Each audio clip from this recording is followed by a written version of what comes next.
మన ప్రభు అయిన యేసుక్రీస్తు నామందు మరొకసారి మిమ్మల్ని కూడా ప్రేమపూర్వకంగా ఈ యొక్క ఆన్లైన్ బైబిల్ స్టడీకి ఆహ్వానిస్తున్నాను.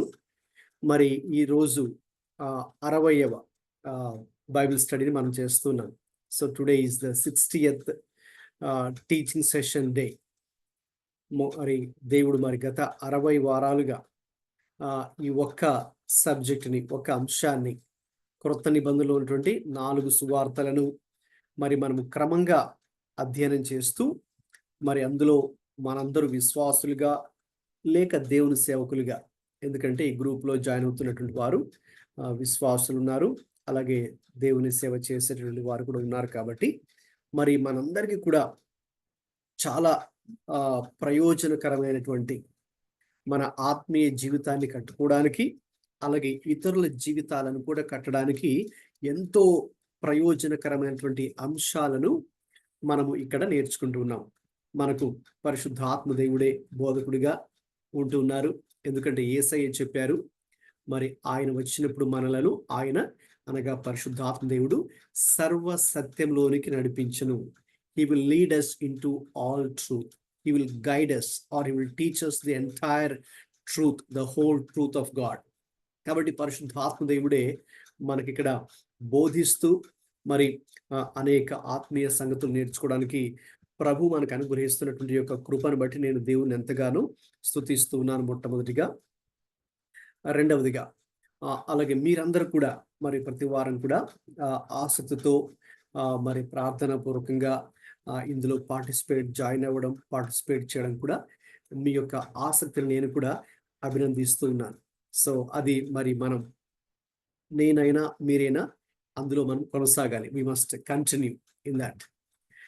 కాబట్టి దేవుని యొక్క వాక్యం కూడా మరి మనం ప్రభు యొక్క పని విషయంలో ఆసక్తిని ఇంకా కొనసాగించుకునేవారుగా ఉండాలి అని చెప్పినట్టుగా లెట్ us కంటిన్యూ. ఓకే, అదే మరి యాటిట్యూడ్తో లేక అదే స్పిరిట్తో మరి దేవుని యొక్క వాక్యాన్ని నేర్చుకోవడానికి మనము కొనసాగుదాం. మరి ఈ దినాన్న మరి ఈ సబ్జెక్టుకి ఇది ఆఖరి దినం. ముఖ్యంగా యేసుక్రీస్తు ప్రభు యొక్క జీవితము, ఆయన చెప్పిన బోధలు, ఆయన చేసిన పరిచర్య. సో గత 60 వారాలుగా 60 వీక్స్గా మనము అనేక అంశాలు నేర్చుకుంటూ వచ్చాం. రైట్. సో నేను మీ అందరికీ కూడా సులభంగానే మరి అర్థమయ్యేటట్టుగా ప్రతి విషయాన్ని కూడా వివరించడం జరుగుతూ ఉంది. కాబట్టి దినాన్న మరి ఈ బైబిల్ స్టడీలో మరి మనం ఒక్కసారి వెనక్కి తిరిగి చూసుకుంటే గత 60 వారాలుగా మరి మనం అధ్యయనం చేసినటువంటి the life teaching ministry of Jesus Christ, యేసుక్రీస్తు ప్రభు యొక్క జీవితం, ఆయన చెప్పిన బోధలు, ఆయన చేసిన పరిచర్య, 4 సువార్తలను ఆధారం చేసుకుని చూసినప్పుడు మరి మనము ఎటువంటి ఆత్మీయ పాఠాలు మనము నేర్చుకోగలం. ఆ ఆత్మీయ పాఠాలను మరి మన యొక్క ఆత్మీయ జీవితానికి అన్వయించుకోవడానికి, అంటే మన వ్యక్తిగత జీవితానికి అన్వయించుకోవడానికి, మన కుటుంబ జీవితానికి అన్వయించుకోవడానికి, అలాగే మరి మీరు పని చేస్తూ ఉండగా లేక మీ వర్క్ లైఫ్కి అప్లై చేసుకోవడానికి, లేక మినిస్ట్రీ చేస్తూ ఉంటే మీ మినిస్ట్రీకి అప్లై చేసుకోవడానికి అన్ని విధాలుగా ఉపయోగపడే సంగతులు ఏవై ఉన్నాయో అవి ఈ రోజున మరి మనము ధ్యానం చేయబోతున్నాం.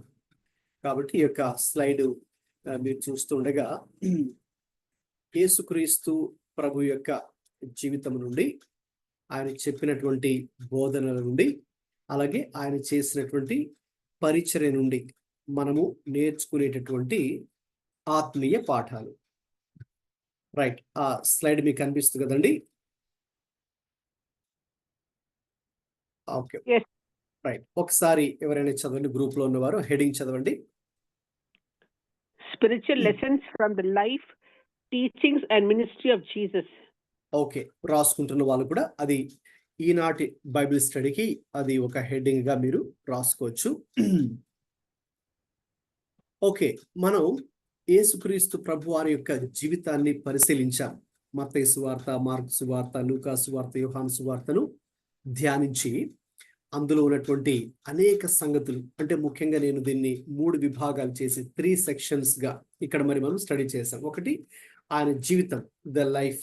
సో ఆయన లైఫ్ తీసుకున్నప్పుడు మరి మనము జననం మొదలుకొని, ఇంకా చెప్పాలంటే యేసుక్రీస్తు ప్రభు ఈ భూమి మీద జన్మించడానికంటే ముందుగానే ఓకే ఆయన ఏ రీతిగా దేవుని యొక్క వాగ్దానాలు ఆయన గురించి తెలియచేశాయి పాత నిబంధనలోనే.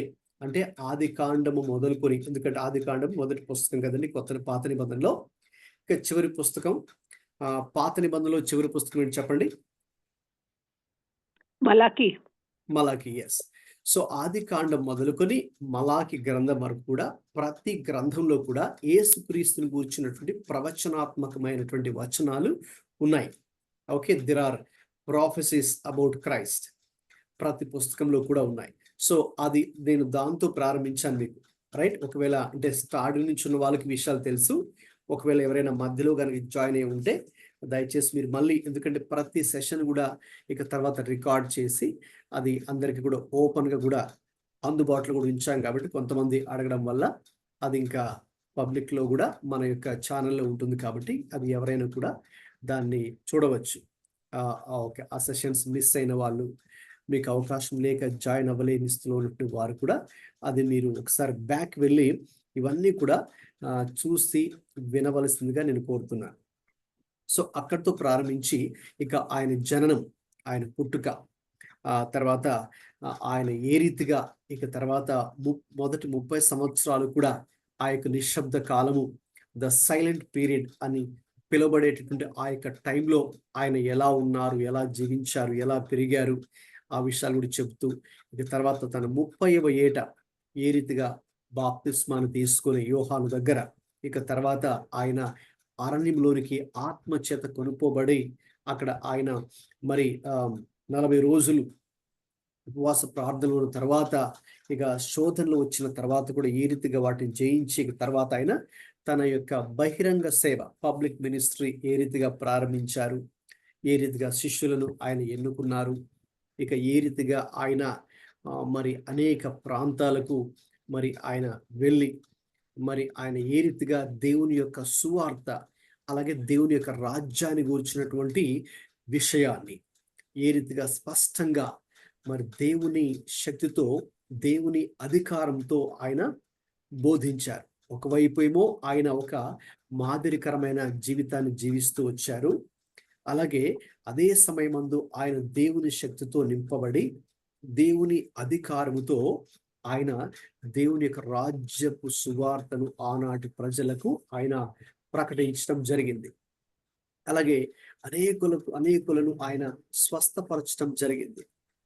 మరి ఆ స్వస్థతలో కూడా మనం చూసాం. మరి యేసుక్రీస్తు వారి జీవితాన్ని చూసినప్పుడు, అంటే ఆయన జీవితంలో ఒక్కొక్క సంఘటన, మరి ప్రాముఖ్యమైన సంఘటనలను ఎంపిక చేసి ఒక్కొక్క సన్నివేశం ద్వారా మనం ఏ ఆత్మీయ పాటలు నేర్చుకోవచ్చో మనం ఇంతకుముందు చర్చించుకున్నాం.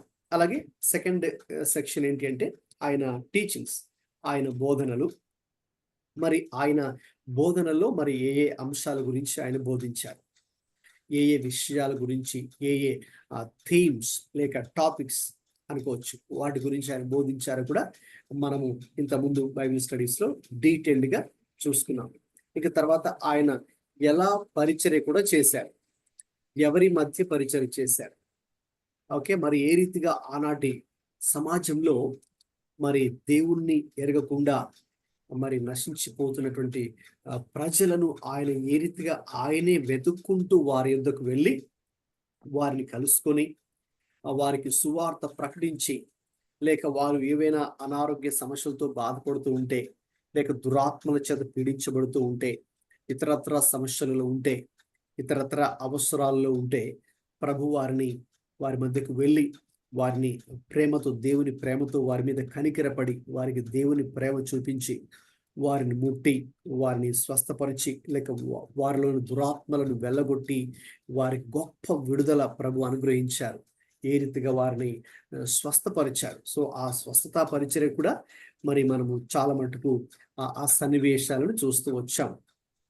ఇంకా అలాగే ఆయన ఏ రీతిగా ఆయన పరిచర్య చేస్తూ దేవుని ప్రేమను చూపించారు, ఈ రీతిగా మనము ఈ 3 విభాగాలుగా మరి మనము నేర్చుకున్నాం, రైట్? సో ఇప్పుడు ఈ 3 విభాగాలను దృష్టిలో ఉంచుకొని మనం ఈరోజు ఒక్కసారి వెనక్కి తిరిగి చూసుకుంటే, లేక మత్తయి సువార్త, మార్కు, లూకా, యోహాను ఈ 4 సువార్తలు. ఎందుకంటే వారు ఎక్కువగా యేసుక్రీస్తు ప్రభు యొక్క జీవిత చరిత్రను వారే తెలియచేశారు కాబట్టి. క్రొత్త నిబంధనలో మొదటి 4 గ్రంథాలలోనే మనకి ఎక్కువగా యేసుక్రీస్తు ప్రభు ఎవరు, ఆయన ఎందుకు ఈ లోకానికి వచ్చారు, ఆయన ఎటువంటి కార్యాలు చేశారు, ఎటువంటి బోధనలు ఆయన చేశారు, ఏ రీతిగా ఆనాటి సమాజాన్ని, ప్రజలను ప్రభావితం చేశారు, ఎందుకు మరి మనం ఇన్ని 2000 సంవత్సరాలు గడిచిన తర్వాత కూడా ఇంకా ఆ క్రీస్తు గురించే మాట్లాడుకుంటున్నాం, ఆయన ఎంత గొప్ప దేవుడు, ఆయన ఎంత మంచి దేవుడు అని ఎన్ని విషయాలు కూడా ఒకసారి పరిశీలిస్తే, now what are the spiritual lessons we can learn from the life, teachings and the ministry of Jesus అనే అంశాన్ని మరి ఈరోజు మరి మనము ధ్యానం చేసుకోబోతున్నాం. మొట్టమొదటిగా అక్కడ ఉన్న పాయింట్ చదవండి. First point, love and compassion. Okay, యేసుక్రీస్తు ప్రభు నుంచి అండి మనము చాలా నేర్చుకోవచ్చు. నేను వాటిలో కొన్ని మాత్రమే ఇక్కడ జస్ట్ లిస్ట్ అవుట్ చేశాను. ఓకే, ఇంకా చాలా ఉన్నాయి, ఇవే కాదు, ప్రాముఖ్యమైనవి, ఇంపార్టెంట్వి. ఓకేనండి, ఇక్కడ నేను హైలైట్ చేయడం జరుగుతుంది. సో మొట్టమొదటిగా యేసుక్రీస్తు ప్రభుని మీరు చూసినప్పుడు ఆయన జీవితాన్ని కానీ, ఆయన బోధను కానీ, ఆయన పరిచయం కానీ పరిశీలిస్తే మనం గ్రహించేది ఏమిటి అంటే, ఆయన జీవితంలో మరి దేవుని ప్రేమ, అలాగే దేవుని కరుణ, దయ ఆయన కలిగి జీవించినట్టుగా మనం చూస్తూ ఉన్నాం. దయచేసి మార్కు సువార్త 12వ అధ్యాయము 31వ వచనం చదవండి. Please read mark 12:31. రెండవది, నీవు నిన్ను వలె నీ పొరుగువారిని ప్రేమింపవలెనన్నది రెండవ ఆజ్ఞ. వీటికంటే ముఖ్యమైన ఆజ్ఞ మరి ఏదియూ లేదని అతనితో చెప్పెను. గమనించండి, యేసుక్రీస్తు ప్రభులో మనము చూసేది ఏమిటంటే, ఓకే, అక్కడ మీరు స్లైడ్ మీద పాయింట్ చూస్తున్నారు కదా, Jesus teaches us to love unconditionally and serve others selflessly. ఆయన ఏ రీతిగా మనం జీవించాలని కోరుతున్నారంటే, షరతులు లేని ప్రేమతో మనం ఇతరులను ప్రేమించాలని, నిస్వార్థంగా మరి మనం ఇతరులకు సేవ చేయాలి అని యేసుక్రీస్తు ప్రభు ఇక్కడ ఆయన చెప్తున్నారు. అందుకే నిన్ను వలె నీ పొరుగు వానిని ప్రేమింపవలనన్నది రెండవ ఆజ్ఞ. అక్కడ దానికంటే ముందు ఆయన ఇంకొక ఆజ్ఞ గురించి మాట్లాడారు. అంటే అది నీ పూర్ణ బలముతో, నీ పూర్ణ హృదయంతో, నీ పూర్ణ వివేకంతో నీ ప్రభువుని ప్రేమింపవలను, అది మొదటి ఆజ్ఞ. అలాగే రెండవ ఆజ్ఞ ఏమో ఇది, నిన్ను వలని పొరుగు వారిని ప్రేమించవలను అనేది. కాబట్టి యేసుక్రీస్తు ప్రభు జీవితాన్ని కనుక ఒకసారి మనం పరిశీలిస్తే మనం ఏం చూస్తామండి, ఏం నేర్చుకోగలం ప్రధానంగా? అంతే కదండి, మీరు ఎవరైనా మీ ఫ్రెండ్స్ని కానీ, మీ బంధువుల్లో కానీ ఎవరి గురించి అని మీరు ఆలోచించినప్పుడు వెంటనే అంటే వాళ్ళలో ఉన్న కొన్ని స్వభావాలు మీకు గుర్తుకొస్తాయి కదండి. పలానా వాళ్ళు మంచి వాళ్ళ, చెడ్డ వాళ్ళ, లేకపోతే వాళ్ళలో ఉన్న గుణం ఏంటో మీరు వెంటనే దాని గురించి ఆలోచిస్తారు కదా. Same way now if you think about Jesus, okay, what are the qualities that we can think about? యేసుక్రీస్తు ప్రభువారి జీవితాన్ని మనం పరిశీలించినప్పుడు ఎటువంటి గుణాలు మనము ఆయనలో అలాగా స్పష్టంగా ఉన్నాయి అని చెప్పగలమంటే, అందులో మొదటిది ఇదని చెప్పొచ్చు, దేవుని ప్రేమ, కరుణ, దయ అనేది ఆయన చూపించిన వ్యక్తిగా మనం చూస్తున్నాం. ఆయన ఏమైతే ఆజ్ఞ ఇచ్చారో అదే ఆయన చేసి చూపించారు. ఇప్పుడు ఆయనేమో నిన్ను వలె నీ పొరుగు వారిని ప్రేమించండి అని చెప్పారు కదా. మరి యేసు ప్రభువే దానికి మాదిరి. ఎలాగనా?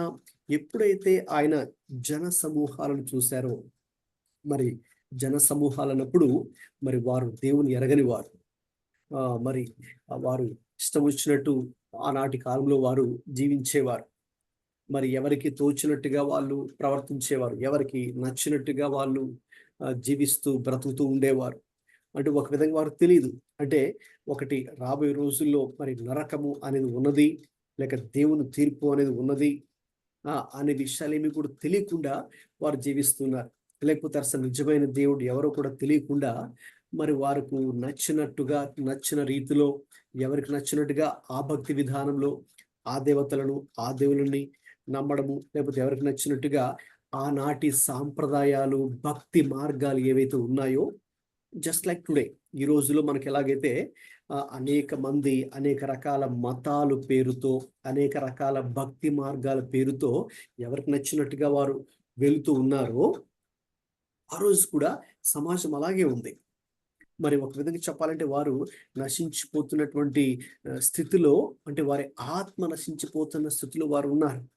కానీ వారికి సత్యమేంటో తెలీదు. సత్యమేంటో, నిజమైన దేవుడు ఎవరో, నిత్య జీవితం అంటే, నిత్య జీవం అంటే ఏంటో వారికి తెలీదు. ఆ రీతిగా ఉన్నటువంటి ప్రజల మీద యేసయ్య ఎలా స్పందించారండి? ఇంతకుముందు కూడా మీతో పంచుకున్నాను నేను కదండి. ఎప్పుడైతే ఆయన జన సమూహములను చూచెనో ఆయన ఎలా స్పందించాడో మీరు చెప్పాలి ఇప్పుడు నాకు. ఎవరైనా మైక్ ఆన్ చేసుకొని చెప్పండి. He was moved with compassion, for they looked like sheep without shepherd. Yes, ఓకేనండి, వెరీ గుడ్, థ్యాంక్ యూ అండి, కరెక్ట్ గా చెప్పారు. వారు కాపరి లేని గొర్రెల వలె చెదిరిపోయి ఉన్నారని వారి మీద ఆయన కనికరపడ్డాడు. He was moved with that such compassion and love. Okay, ఈ లవ్ అనేది కూడా దేవుని ప్రేమ, ఈ లోక సంబంధంగా కూడా కాదు. ఇంతకుముందు కూడా నేను మీకు ఆ గ్రీక్ లాంగ్వేజ్ లో కూడా లవ్ కి సంబంధించిన ఆ 4 పదాలు కూడా వివరించి ఏ రీతిగా యేసు ప్రభువారు చూపించినటువంటి ఆ ప్రేమ, ఓకే, అది దైవికమైన ప్రేమ మీతో పంచుకున్నాను. సో కాబట్టి యేసయ్య మనకు ఆయన ప్రేమతోనూ దయతోనూ ఆయన కదిలాడు, లేక ఆయన ఆ రీతిగా ప్రజలు చూపించాడంటే అది ఇట్స్ గాడ్స్ లవ్.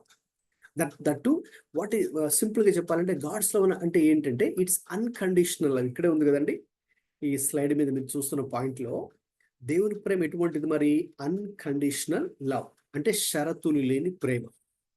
అంటే ఒకరిని మనం దేవుని ప్రేమతో ప్రేమించాలంటే మనకైతే లోకపరంగా కొన్ని షరతులు పెట్టుకుంటాం, అయితే కాదు, ఏ షరతులు లేకుండానే మనం ఒక వ్యక్తిని దేవుని ప్రేమతో ప్రేమించాలి. అలాగే సెల్ఫ్లెస్ లవ్, ఇక్కడ చూస్తున్నారు ది వర్డ్ సెల్ఫ్లెస్, అంటే ఇతరులు మనం సేవించేటప్పుడు, ఇతరులకు సేవ చేసేటప్పుడు, ఓకే, సెల్ఫ్లెస్ గా నిస్వార్థమైనటువంటి సేవ కూడా మనం చేయాలి. ఆ విషయానికి వస్తే ప్రేమ కూడా ఇది షరతులు లేని ప్రేమగా ఉండాలి, అలాగే నిస్వార్థమైన ప్రేమగా కూడా ఉండాలి. ఇంకా దీని గురించి నేను ఇంకా మీకు ఫర్దర్ గా వివరించాలి అంటే ఇప్పుడు ప్రస్తుతానికి అవసరం లేదు, కానీ మీ ఫ్రీ టైంలో దయచేసి అందరూ కూడా please read 1 Corinthians entire chapter 13. 1 కొరింథీ పత్రిక 13వ అధ్యాయం అంతా చదవండి. అక్కడ ఏం రాయబడింది ఎవరైనా చెప్పగలరా ఒక మాటలో? What is written in 1 Corinthians? About what? About ముఖ్యమైన ప్రేమ అని చెప్తున్నాను. Yes, about the love of God, just about the love, and that is God's love. లేక ఆ గాడ్స్ లవ్నే మన యొక్క టెర్మినాలజీలో చెప్పాలంటే అది unconditional love, selfless love. Okay, కాబట్టి షరతులు లేని ప్రేమ, నిస్వార్థమైన ప్రేమ, ఇతరుల నుంచి ఏది ఆశించినటువంటి ప్రేమ, ఇతరులు మనల్ని గాయపరిచినప్పుడు వారి యొక్క వారు చేసిన గాయములు మనసులో పెట్టుకోకుండా, ఓకే, ఇతరులు మన ఏదైనా తప్పు చేసినప్పుడు ఆ తప్పులను కూడా లెక్కించకుండా శత్రువులను సైతము దేవుని ప్రేమతో ప్రేమించగలిగేటువంటి ప్రేమ ఎవరు కలిగి ఉన్నారండి? యేసయ్య కలిగి ఉన్నారు. దానికి బెస్ట్ ఎగ్జాంపుల్ యేసయ్య. ఎందుకంటే మనకు తెలుసు మరి ప్రజలు ఆనాడు యేసయ్యని ఎలాగా హింసించారు, ఎలాగ బాధ పెట్టారు, ఎలాగ ఆయన్ని మిస్అండర్స్టాండ్ చేసుకున్నారు, అపార్థం చేసుకున్నారు, ఆయన గురించి తప్పుడు సమాచారాన్ని, ఫేక్ రాంగ్ ఇన్ఫర్మేషన్ ని స్ప్రెడ్ చేశారు ఆయన గురించి కదండి. ఈ 4 సువార్తలు దయచేసి తర్వాత మీరు చదువుతూనే ఉండండి. ఈ 4 సువార్తలు చదవడం మాత్రం ఆపకండి. ఎందుకంటే నేను ఇంతకుముందు మీతో చెప్పినట్టుగా మనం ఎంత ఎక్కువగా ఈ 4 సువార్తలను చదువుతూ ఉంటామో అంత ఎక్కువగా యేసుక్రీస్తు ప్రభు యొక్క జీవిత చరిత్రను మనం గ్రహిస్తాం. ఆయన జీవించిన జీవితం, ఆయన చెప్పిన బోధలు, ఆయన చేసిన పరిచర్య మనకు స్పష్టంగా కళ్ళకు కట్టినట్టుగా మనకు అనిపిస్తుంది. కాబట్టి మనం కూడా తద్వారా మన జీవితంలో కూడా మనం కూడా అలా జీవించడానికి, మనం కూడా అలాగే పనిచేయడానికి అది మనకి ఎంతగానో సహాయపడుతుంది. సో కాబట్టి యేసుక్రీస్తు ప్రభువే దీనికి మంచి మాదిరి, లవ్ అండ్ కంపాషన్. అది చివరికి ఆయన శత్రువులను సహితం ఆయన ప్రేమించగలిగాడు కదండి. సిలువ మీద ఉండి కూడా ఆయన పలికినటువంటి ఆ మాటల్లో, తండ్రి వీరేమి చేయుచున్నారు, ఎరుగరు గనుక వీరిని క్షమించండి అని ఆయన ఆ ప్రార్థన, అంత అద్భుతమైన ప్రార్థన ఆ సమయమందు కూడా చేయగలిగాడు. చూసారండి, చివరి తన జీవితపు ఆఖరి సమయమందు కూడా, అది కూడా చాలా కష్టకాలంలో, వెరీ వెరీ పెయిన్ఫుల్ టైం, చాలా బాధను ఎదుర్కొంటున్న సమయమందు కూడా ఆయన దేవుని ప్రేమను, దేవుని కరుణను, దేవుడు యొక్క దయను ఆయన మర్చిపోలేదు. తన జీవితంలో దాన్ని ప్రాక్టికల్గా ఏదో మాటల్లో చెప్పడం కాదు, అది క్రియల్లో ఆయన చూపించగలిగాడు. ఈరోజు మన జీవితాల్లో కూడా, if you have to apply the same lesson for our lives, మన జీవితాలకు అన్వయించుకోవాలనుకుంటే కూడా డెఫినెట్గా నీవు నేను దేవుని ప్రేమను మన జీవితాల్లో కలిగి ఉండాలి. అది షరతులు లేని ప్రేమగాను, నిస్వార్థమైన ప్రేమగాను ఉండాలి. That should be agape love. ఇంతకుముందు మీకు చెప్పాను, అది అన్కండిషనల్ అండ్ సెల్ఫ్లెస్ లవ్. మరి అటువంటి ప్రేమ, దయ మనం కలిగి ఉన్నామా లేదా? ఒకసారి ఆలోచించండి. రైట్, అది ఆ క్వశ్చన్ మీకే అడుగుతున్నాను. అది మీరే మనసులో ఆలోచించుకొని, నేను నా జీవితంలో ప్రభువు కలిగినటువంటి ఆ యొక్క దైవికమైన ప్రేమ అలాగే దయ నేను కలిగి ఉన్నానా? ఒకవేళ కలిగి ఉంటే ఎంత మట్టుకు కలిగి ఉన్నాను? దాని పరిమాణం ఎంత ఉంది? దాని స్థాయి ఏ స్థాయిలో మనం ఉన్నాం? ఓకే, ఇప్పుడు ఈ రోజున ఒకవేళ మనం ఎక్కడో కొంచెం ఉందనుకోండి, ఓకే, అక్కడే ఉండిపోకూడదు. ప్రభువా మరి ఇంకా ఆ స్థాయిని పెంచండి, నేను ఇప్పుడు మీ యొక్క ప్రేమలో, ఈ దయలో నేను ఇంకా పెరగాలి అని ఈరోజు ఒక ప్రార్థన కూడా మనం ప్రభుకి చేయాలి. ఓకే, సో అది మనం ప్రభు నుంచి నేర్చుకునేటటువంటి, ప్రభు జీవితము, ప్రభు చెప్పిన బోధలు, ప్రభు చేసిన పరిచయం అంతట్లో కూడా నేర్చుకునే ఒక main lesson, love and compassion. Okay, now రెండవది ఎవరైనా చదవండి మైక్ ఆన్ చేసుకొని.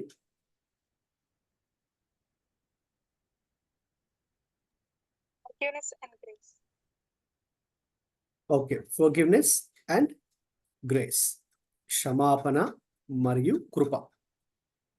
ఓకే, ఆ వాక్యాన్ని కూడా చదవమ్మా. లూకా 23:34.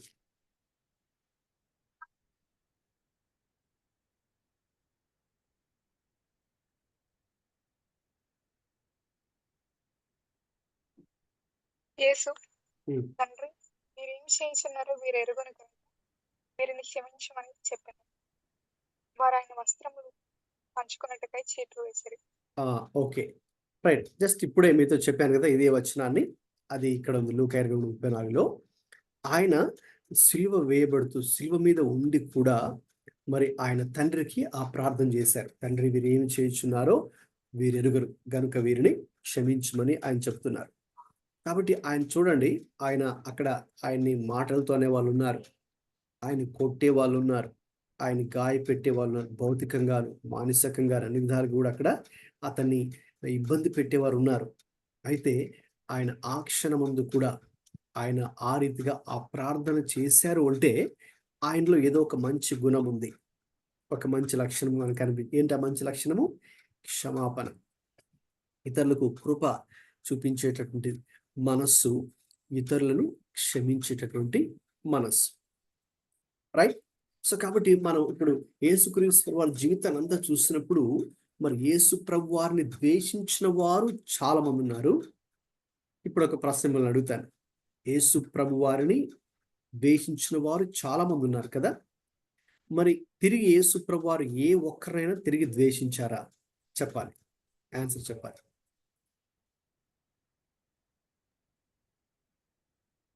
వాట్ ఇస్ ద క్వశ్చన్ అండి? క్వశ్చన్, యేసు ప్రభు వారిని ద్వేషించిన వారు ఆనాటి సమాజంలో చాలా మంది ఉన్నారు. మరి తిరిగి యేసయ్య ఏ ఒక్కరినైనా వారిని ద్వేషించారా? వారిని నో. వారిని ద్వేషించడం కానీ, వారి మీద కక్ష కట్టడం కానీ, వారికి No, no. రివెంజ్ తీసుకోవాలి, ప్రతీకారం తీర్చుకొని ప్రయత్నం చేశారా? నో. నో. అవును, ఆయన్ని ద్వేషించిన వాళ్ళు చాలా మంది ఉన్నారు కదండి. ఆయన్ని Yes. చంపాలని కుట్ర పన్నిన వాళ్ళు చాలా మంది ఉన్నారు కదండి. ఆయన్ని చంపాలని స్కెచ్ గీసిన వాళ్ళు చాలా మంది ఉన్నారు కదా, ప్లాన్ వేసిన వాళ్ళు చాలా మంది ఉన్నారు కదా. అంతెందుకు, ఆయన శిష్యుల గుంపులోనే, డిసైపుల్స్లోనే ఒక డిసైపుల్ కదా, యూదా ఇస్కరియోతు, ఆయనతోనే ఉంటూ సుమారు 3.5 సంవత్సరాలు, 3.5 years ఆయనతోనే తిరుగుతూ మరి ఏం చేశాడు ఆయన? చివరికి ప్రభువునే ఆ 30 వెండి నాణేలను ఆశించి ఆయన ప్రభుని అమ్మేసుకున్నాడు కదా. ఎంత దౌర్భాగ్యమైన పని అని చేశాడు. అంటే అలాగా, అంటే ప్రభువు విషయంలో చాలా మంది అలాగే చేశారు. అతను హర్ట్ చేసిన వాళ్ళు ఉన్నారు, చాలా మంది ఉన్నారు. మరి తిరిగి ప్రభు ఎవరినైనా హర్ట్ చేశారా? లేక ఎవరినైనా ఎవరి మీదైనా రివెంజ్ తీసుకున్నారా? జస్ట్ మనం ప్రాక్టికల్గా ఆలోచిద్దాం. ఎందుకంటే వాక్యం మనం చదివినప్పుడు అది మన జీవితాల్లో వర్క్ చేయాలంటే ప్రాక్టికల్గా మనం ఆలోచించాలి కదా. ఏదో ఒక థాట్ తెలుసుకోవడం మాత్రమే కాదు కదా. So not for the sake of information, but for the sake of our own life transformation we're studying the Bible. So కాబట్టి ఈ పాయింట్ని మనం మన లైఫ్స్కి అన్వయించుకున్నప్పుడు when you apply this truth to our lives, okay. ఇప్పుడు చెప్పండి, ఒక ప్రశ్న మిమ్మల్ని అడుగుతాను. Little tricky question. ఇది బైబిల్ స్టడీ కాబట్టి మీరు కూడా రెస్పాండ్ అవ్వాలి కాబట్టి నేను అక్కడక్కడ మధ్యలో అడుగుతుంటాను, అప్పుడు చెప్పాలి మీరు. మనం మన జీవితాన్ని ఎవరితోనైనా పోల్చుకోవచ్చా? Can we compare ourselves with others? Give me the answer. Group లో ఉన్న వాళ్ళు. No, and each one is unique in their own way, made in God's image, but God has inbuilt us in a separate manner. We can't compare ourselves to anybody okay, except God. Okay, thank you. మిగతా వారండి, others ఎవరు ఉన్నారు ఇంకా group లో? మాట్లాడండి. మనము ఎవరితోనైనా పోల్చుకోవచ్చా?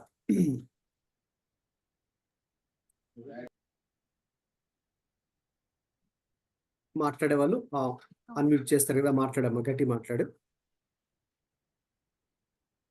పోల్చుకోకూడదు. పోల్చుకోకూడదు. Okay, మిగతా వారు?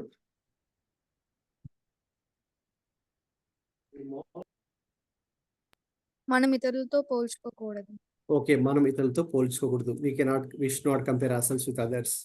ఓకే, ఇంకా ఎనీ అదర్ ఆన్సర్? మిగతా వాళ్ళు కూడా రెస్పాండ్ అవ్వండి. గ్రూప్లో ఉన్న వాళ్ళు పార్టిసిపేట్ చేయండి. మనం అంటే ఓకే, ఇంకా ఎనీబడీ ఈజ్ రెస్పాండింగ్?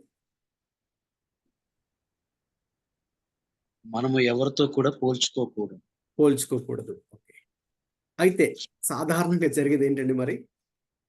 పోల్చుకుంటామా లేదా? We compare.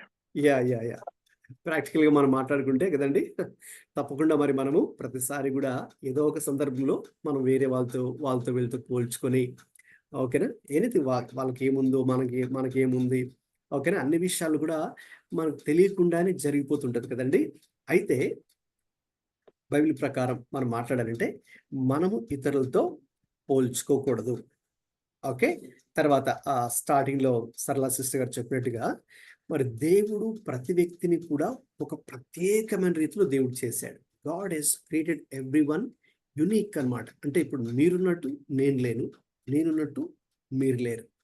ఓకే, దేవుడు మిమ్మల్ని ఒక ప్రత్యేకమైన రీతిలో దేవుడు సృష్టించాడు. అంటే మీకంటూ ఒక పర్సనాలిటీ, మీకంటూ ఒక వ్యక్తిత్వం, మీకంటూ ఒక గుణం, ఓకే, మీకంటూ ఒక యూనిక్నెస్, ఒక ప్రత్యేకత దేవుడు ఇచ్చాడు. ఓకే, అది మనకు ఎలా తెలుస్తుందండి? దానికి ఆధారం ఏమైనా ఉంది అంటే దేవుడు ప్రతి ఒక్కరిని డిఫరెంట్గా చేశాడు అని చెప్పడానికి ఏదైనా ఆధారం ఉంటే చెప్తారా? మరి త్వరగా మైక్ ఆన్ చేసుకుని చెప్పండి. దేవుడు ప్రతి ఒక్కరిని చాలా ప్రత్యేకంగా చేశాడని చెప్పడానికి ఆధారం ఏంటి? మాట్లాడేవారు మైక్ ఆన్ చేసుకొని మాట్లాడాలి.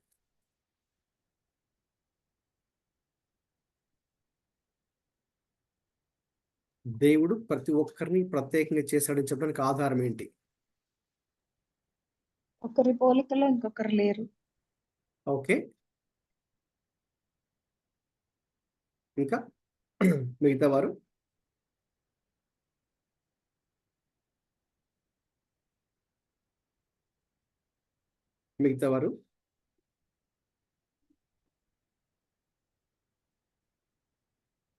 దేవుడు నన్ను ప్రత్యేకంగా చేశాడని చెప్పడానికి ఆధారం ఏంటి?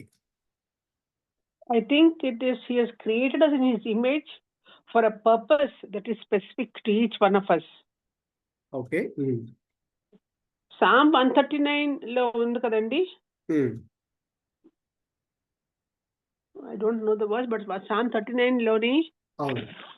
verse నీవు నన్ను 2 చేసిన విధమును చూడగా నాకు భయమును వణుకును పుడుచున్నవి ఆ. కదండి. Yes, when I think of the way you created me.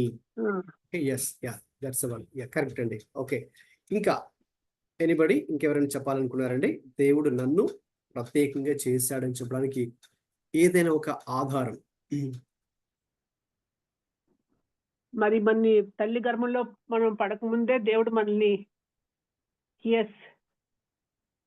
each one he has chosen us for what we are to be in our life. అవును, రైట్. ఓకేనండి, నేను ఒక సింపుల్ మనందరికి తెలిసిన విషయం నేను చెప్తాను.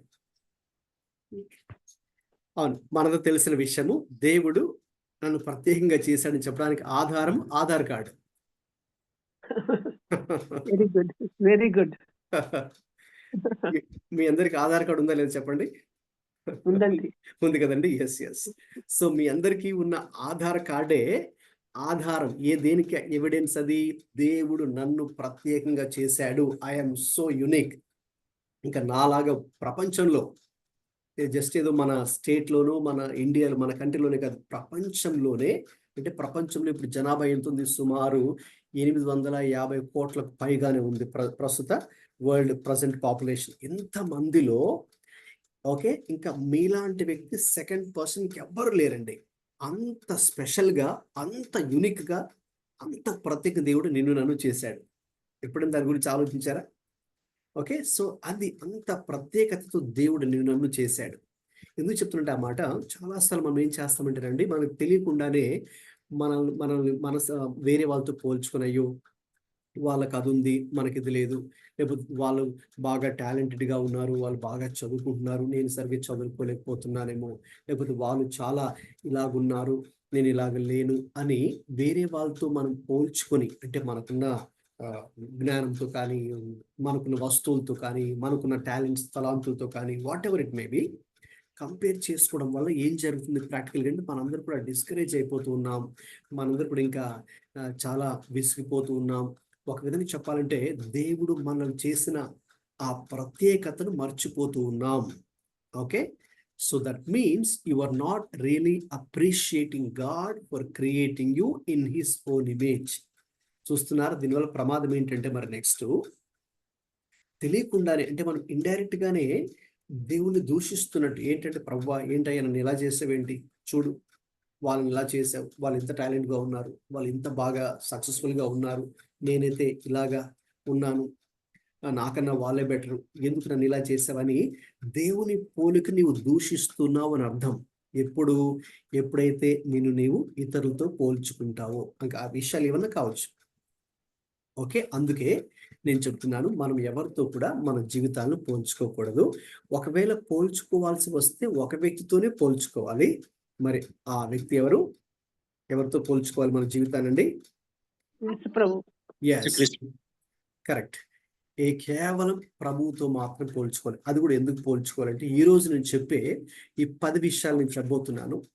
ఈ 10 విషయాల్లో నేను ఎలా ఉన్నాను, అందుకే మనం కంపేర్ చేసుకోవాలి. ప్రభువుతో మాత్రమే పోల్చుకొని, ఫర్ ఎగ్జాంపుల్ మొదటి పాయింట్ చెప్పుకున్నాను కదండి, నేను మళ్ళీ రిపీట్ చేయను కానీ జస్ట్ మీకు రిమైండ్ చేస్తున్నాను. ప్రభువులో ఆ దైవికమైన ప్రేమ మరియు దయ అని చెప్పుకున్నాం కదా, డివైన్ లవ్ అండ్ కంపాషన్, అది నాలో ఎంత మట్టుకుంది. Second point, forgiveness and grace, క్షమాపణ అలాగే కృప. సో ఆ క్షమించే మనస్సు మరి మనలో ఎంతగా ఉంది. ఓకే, ఒకసారి ఈ వాక్యం చదవండి దయచేసి. ఎఫెసీ పత్రిక 4వ అధ్యాయము 32వ వచనం. Ephesians chapter 4 verse 32. ఎవరు ఫస్ట్ తీస్తే వాళ్ళు చదివేయచ్చండి, మనకు టైం సేవ్ చేసుకోవచ్చు.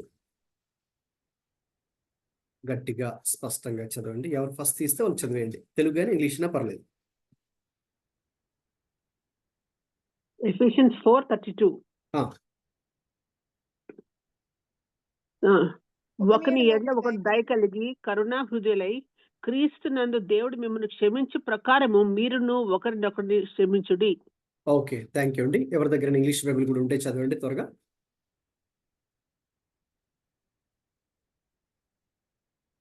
ఎవరి దగ్గర ఇంగ్లీష్ బైబిల్ ఉందా? లేకపోతే పర్వాలేదులేండి, ఉంటే చదవండి మరి. I Be don't have kind, it at the right compassionate to one another. ఉందమ్మా. Be kind and compassionate to one another, అయ్యా, forgiving each other, just Ah. as in Christ God forgave you. Okay, good. వినండి, ఇక్కడ చూడండి, చాలా స్పష్టమైన మాట అండి. ఒకని ఎడల ఒకడు దయ కలిగి కరుణాహృదయులై క్రీస్తునందు దేవుడు మిమ్మును క్షమించిన ప్రకారం మీరును ఒకరినొకరు క్షమించుడి. ఇది చాలా ప్రాముఖ్యమైనటువంటి పాఠం అండి. క్షమించే మనస్సు యేసయ్య ఎలాగైతే కలిగి ఉన్నారో ఇప్పుడు సంఘానికి పౌలు గారు ఒక ఆజ్ఞ ఇస్తున్నారు. It's not optional thing, it's a mandatory, అంటే కంపల్సరిగా చేయాల్సిన పని. ఆజ్ఞ ఏంటంటే ఒకరి ఎడల ఒకరు, now to one another. Okay, so అది మనం ఇంటిలో కావచ్చు, చర్చిలో కావచ్చు, సొసైటీ కమ్యూనిటీలో కావచ్చు, ఎక్కడైనా కావచ్చు. మీరు ఎక్కడైనా జాబ్ చేస్తూ ఉంటే అక్కడ కావచ్చు, బిజినెస్ చేస్తూ ఉంటే అక్కడ కావచ్చు, స్టడీస్ చేస్తుంటే ఆ స్కూల్, కాలేజ్, వాటెవర్, ఎక్కడైనా కావచ్చు. ఒకరిలో ఒకరు దయ కలిగి కరుణాహృదయులై, ఇదే మనం మాట్లాడుకుంటున్నాం కదా, గ్రేస్, ఫర్గివ్నెస్ అండ్ గ్రేస్ అని. దీని గురించే క్రీస్తునందు దేవుడు మిమ్మల్ని క్షమించిన ప్రకారం మీరును ఒకరినొకరు క్షమించుడి. ఓకే, చాలాసార్లు మనం ఒకరినొకరు క్షమించలేకపోతున్నాం కదండి. ప్రాక్టికల్గా మాట్లాడుకోవాలంటే మేబీ వాళ్ళు మనల్ని గాయపెట్టారనో, మన గురించి అలాగ అనుకున్నారనో మనము క్షమించలేకపోతూ ఉంటాం. అయితే మనం క్షమించమని వాక్యం చెప్పు. అది కూడా ఎలా క్షమించమని? క్రీస్తునందు దేవుడు మిమ్మును క్షమించిన ప్రకారం. సో దేవుడు క్రీస్తునందు మనల్ని ఎలా క్షమించాడండి? సంపూర్తిగా, కదండి, కంప్లీట్ ఫర్గివ్నెస్ దేవుడు మనకి ఇచ్చాడు. ఏదో సరే నువ్వు కొన్ని పాపాలు క్షమించాను, కొన్ని పాపాలు క్షమించను పో అని ప్రభు ఏమైనా మనకు చెప్పారు? అలాగే చెప్పలేదు కదా. దేవుడు మన పాపాలు ప్రభు దగ్గర ఒప్పుకున్నప్పుడు ప్రభు మనకు సంపూర్ణ పాప క్షమాపణ దయచేశారు. He has given us complete forgiveness. ఇంకేదో మనసులో కొంచెం ఇంకా ఎక్కడో పెట్టుకొని మన మీద కొంచెం కక్ష, కొంచెం కోపము, అలాగే ఇంకా ఆయనకు లేదు. ఇంకా కంప్లీట్గా, అంటే ఫ్రీ మైండ్తో దేవుడికి ఇంకా మనల్ని చూస్తుంది. చెప్పాలంటే ఇది మీరు ఆలోచిస్తే ఆశ్చర్యపోతారు. దేవునికి వాక్యం రోమపత్రికలో పౌలు అంటాడు, దేవుడు మనలను నీతిమంతులనుగా తీర్చెను. Okay, he has justified us as righteous. Okay, అంటే మనం పాపులే. అయితే ఎలాగైతే ఒక జడ్జిలో, మీకు ఇది అర్థం అవడానికి ఒక కోర్టు సీన్ మీకు చెప్తారు. కోర్టు సీన్లో జడ్జి గారు ఒక పర్సన్ గురించి, ఒక కేసు గురించి చాలా కాలం విని, అంటే ఆర్గ్యుమెంట్స్ జరుగుతుంటాయి కదండి కోర్టులో, ఆ వ్యక్తి తరఫున ఆ వ్యక్తికి అగెన్స్ట్గా వాదనలు లాయర్లు చేస్తూ ఉంటారు కదా. అవన్నీ విని ఒక రోజు ఇంకా ఆయన అతని దగ్గర ఉన్నటువంటి ఆధారాలు, సాక్ష్యాలను కూడా ముందు పెట్టుకొని తనకున్న వివేచన, జ్ఞానాన్ని ఉపయోగించి ఒక జడ్జ్మెంట్ అనేది ఇస్తారు. సో ఎలాగంటే ఒక వ్యక్తి గురించి చాలా కాలం విని చివరికి ఒక ఫైనల్ వర్డిక్ట్ లేక జడ్జ్మెంట్ ఇచ్చినట్టుగా, he is found not guilty, అతడిక ఏ తప్పు చేయలేదు, అతడు ఒక నిర్దోషి అని నిర్ధారిస్తున్నాను అని ఒక ఫైనల్గా ఒక జడ్జ్మెంట్ ఇచ్చినప్పుడు, ఓకే, ఆ వ్యక్తి ఎంత రిలీఫ్, ఓకే, ఎంత సంతోషం, ఎంత ఆనందం పొందుకుంటాడు. ఓకే, అంటే ఎవరైతే నేరము, తప్పులు మోపుతూ అభాండాలు వేస్తూ ఉన్నారో ఇప్పుడు అతడు ఆ విషయంలో ఏ తప్పు చేయలేదు అని తెలుసుకున్నప్పుడు ఎంత సంతోషిస్తాడో, మనల్ని కూడా దేవుడు, అందుకే ఆ లీగల్ టెర్మినాలజీ, లాయర్లు, కోర్టులు, జడ్జిలు వాడే పదాన్ని పౌలు గారు ఉపయోగించారు అక్కడ. దేవుడు మనలను నీతిమంతులుగా తీర్చెను లేక నీతిమంతులుగా మార్చెను అన్నప్పుడు. Okay, so he has justified us, అంటే ఒక్కసారిగా పాపులమైన మన పాపాన్ని పూర్తి క్షమించి వేసి, ఇక as if you have never sinned, God has declared us as righteous. ఇంకా మీరు అసలు పాపమే చేయలేదు, మీరు నీతిమంతులు అని దేవుడు చెప్తున్నాడు. దట్స్ ద మీనింగ్ అన్నమాట. ఓకే, సో అలాగా ప్రభు మనల్ని క్షమించాడు కదండి టోటల్గా. ఇప్పుడు మరి మనం ప్రశ్న వేసుకుందాం. ఓకే, ఇప్పుడు అది ప్రభు క్షమాపణ. How about our forgiving one another? Okay, పౌలు గారు చెప్తున్నట్టుగా మరి మనము మన తోటి సహోదరులను అలాగున క్షమించగలుగుతున్నామా? అటువంటి మనస్సు మరి మనలో ఉన్నదా? ఒకవేళ జస్ట్ ఏదో రేర్గా, అకేషనల్గా, అప్పుడప్పుడే క్షమించగలిగి అన్ని సమయాల్లో క్షమించలేకపోతున్నట్లయితే దాన్ని మనం ఈరోజు ప్రభు దగ్గర అడగాలి, ప్రభువా ఇది నా సమస్య, నేను ఇది ఈ క్షమించే మనసు నాలో లేదు, కాబట్టి మీరు నాకు ఆ మనసు ఇవ్వండి అని కూడా మనము అడగాలి. ఓపెన్గా let us confess it openly. ఏది మరి మనం దాచుకోకుండా ప్రభు దగ్గరకు వచ్చినప్పుడు మన యథార్థంగా మన హృదయం ని ప్రభు దగ్గర విప్పి చెప్పాలి. Okay, so very important point. Okay, మూడవ దాంట్లోకి వెళ్దాం. చదువులు మైక్ ఆన్ చేసుకొని. Humility Hum- and servanthood. Okay, తగ్గింపు మరియు సేవ చేసే మనస్సు. తగ్గింపు మరియు సేవ చేసే మనస్సు.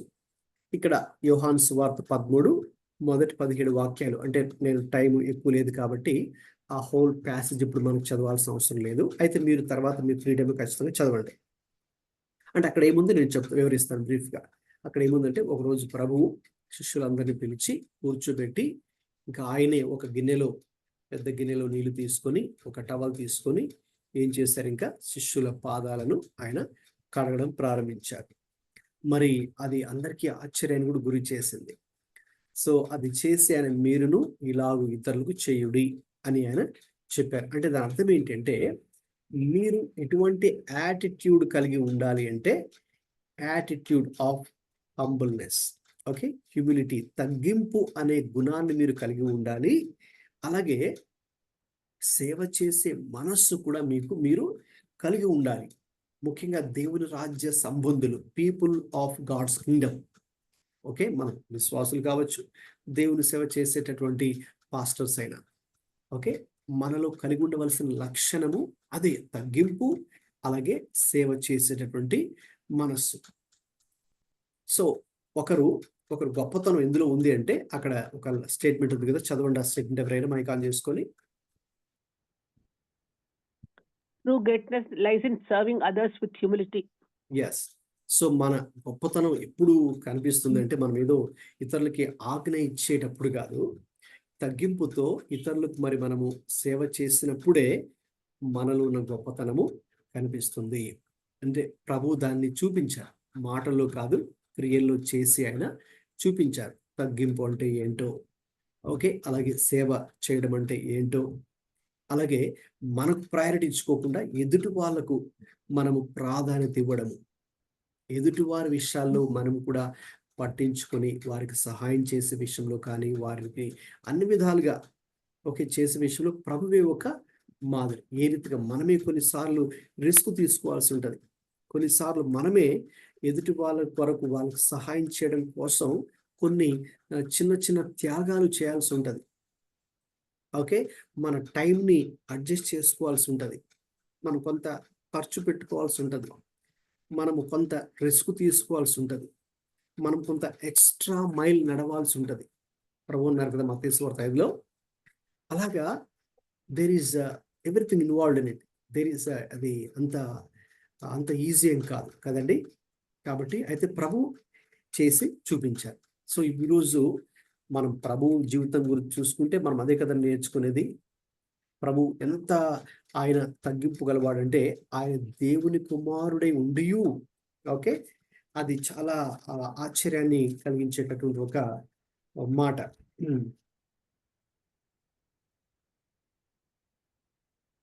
ఒకసారి ఆ మాట మీకు చూపిస్తాను. హెబ్రీ పత్రిక 5వ అధ్యాయం 8వ వచనం చదవండి దయచేసి త్వరగా. హెబ్రూస్ 5:8. హెబ్రీ పత్రిక 5:8.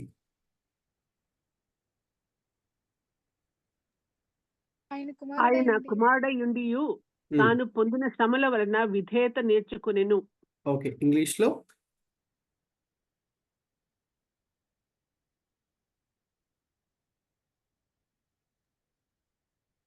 Hebrews 5:8. Then though he was, he learned obedience from what he suffered. Okay, ఆయన కుమారుడే ఉండి కూడా ఆయన పొందిన శ్రమల వలన విధేయతను నేర్చుకున్నాడు. సో విధేయతను నేర్చుకున్నాడంటే ఆయనకు నేర్చుకునే మనస్సు, ఆ తగ్గింపు ఆయనలో ఉన్నది అని అర్థం. తర్వాత ఫిలిప్పీ పత్రిక నోట్ చేసుకోండి, చదవక్కర్లేదు. ఫిలిప్పీ 2:5-13 రాసుకొని తర్వాత మీరు చదవచ్చు. ఫిలిపియన్స్ 2:5-11. అక్కడ కూడా ఆయన దేవుని పోలికలో ఉన్నప్పటికీ కూడా ఆయన దేవుడై ఉండి కూడా మరి మన కొరకు తనను తాను రిక్తునిగా చేసుకునెను. ఎంతగా తగ్గించుకున్నాడంటే ఆయన ఒక దాసుని స్వరూపాన్ని ధరించాడు అని అక్కడ ఉంటది. చాలా అద్భుతమైన మాటలు అందులో ఉంటాయి. మనకి ఎక్కువ టైం లేదు కాబట్టి నేను ఇంకా వాటిలో డీటెయిల్స్ వెళ్ళదలుచుకోలేదు. అయితే బేసిక్ థింగ్ ఏదనమాట, యేసుక్రీస్తు ప్రభువులో మనం చూసేది ఏమిటంటే తగ్గింపు, సేవ చేసే మనస్సు. అంతే కదండి. ఆయన జీవించిన జీవితం కానీ, ఆయన చెప్పిన బోధనలో కానీ, ఆయన చేసిన పరిచర్లు కూడా మనకు అది కనిపిస్తుంది. అందుకే నా ఎదుకు రండి ఆయన అన్నారు. మత్తయి సువార్త 11:29 నా ఎదుకు రండి, నేను సాత్వికమును దీన మనస్సు గలవాడను. కాబట్టి మరి ఇప్పుడు మనం ప్రశ్న వేసుకుందాం, మనలో ఎంత మట్టుకు ఈ తగ్గింపు మరి అలాగే సేవ చేసే మనస్సు మనలో ఉంది. ఇక తర్వాత దానికి వెళ్దాం. 4వది చదవండి, heading 4th one. Faith and trust in God. Faith. Okay, ఈ లైన్ కూడా చదవండి అమ్మా, కింద లైన్ కూడా. Jesus dependent on prayer and teaches us to trust in God every situation. ఈ వర్స్ కూడా చదవమ్మా, Trust లూకా God in 5:16. లూకా 5:16 కూడా చదవండి.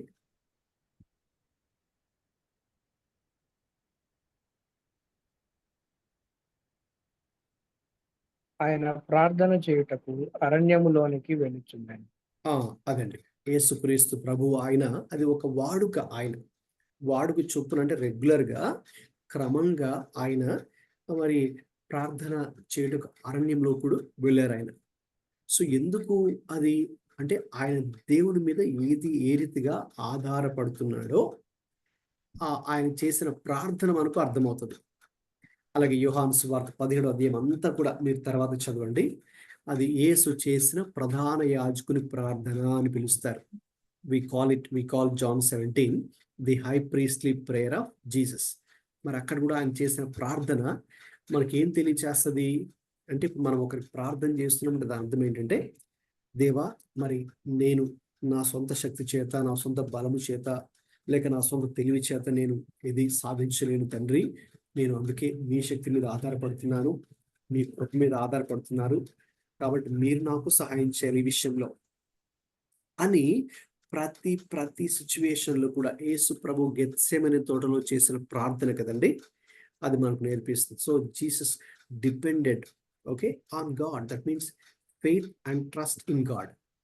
సో అంటే దేవుని కుమారుడై ఉండి కూడా ఆయన ఇది కలిగి ఉన్నారంటే, మనుషులుగా మనం ఇంకెంత కలిగి ఉండాలో ఆలోచించండి. అర్థమవుతుందండి. ఆయనే దేవుని కుమారుడై ఉండి కూడా మరి దేవుని యందు ఏ రీతిగా విశ్వాసం ఉంచినటువంటి లేక దేవుని మీద ఆధారపడిన స్థితి ఉందో, ఇక నేను మరింకెంత ఎక్కువగా మనము దేవుని మీద ఆధారపడాలి. అందుకే మీ సొంత శక్తి మీద ఆధారపడవద్దు. మీకేదైతే తెలుసో దాని మీద ఆధారపడవద్దు. మీరు ఏది కలిగి ఉన్నారో దాని మీద ఆధారపడవద్దు. మీరు ఏది ఇప్పటిదాకా సాధించారో దాని మీద ఆధారపడవద్దు. ఈ లోక సంబంధమైన వాటి దేని మీద కూడా, అంటే మనుషులు దేవుని ఎరగని వాళ్ళు, క్రైస్తవేతరులు ఎలాగ దేని బట్టి అతిశయిస్తారో, గర్విస్తారో, గొప్పగా చెప్పుకుంటారో, మనము వాటిని బట్టి అతిశయించకూడదు. పౌలు గారు కూడా ఫిలిప్పీ పత్రిక 3వ అధ్యాయము 4-7 వచనాల్లో ఆయన కూడా అదే విషయాన్ని చెప్పారు. నేను కేవలము దేవుని మీద మాత్రమే మనము ఆధారపడే జీవితం మనకు కావాలి. అందులోనే గొప్ప ఆశీర్వాదం ఉంది. కాబట్టి ఒకసారి దీని గురించి కూడా మనము ప్రశ్నించుకుందాం, మన హృదయాల్లో అది కూడా దృష్టిలో పెట్టుకుందాం. తర్వాత కొంచెం టైం అవుతుంది కాబట్టి ముందుకెళ్దాం. 5వ పాయింట్ చదవండి, heading. Obedience to God's will. మొత్తం చదివేమ్మా ఇదంతా. Jesus obeyed even when it led to suffering, showing the path to spiritual fulfillment. Yes, ఈ వర్స్ గురించి చదవమ్మా. లూకా 22:42.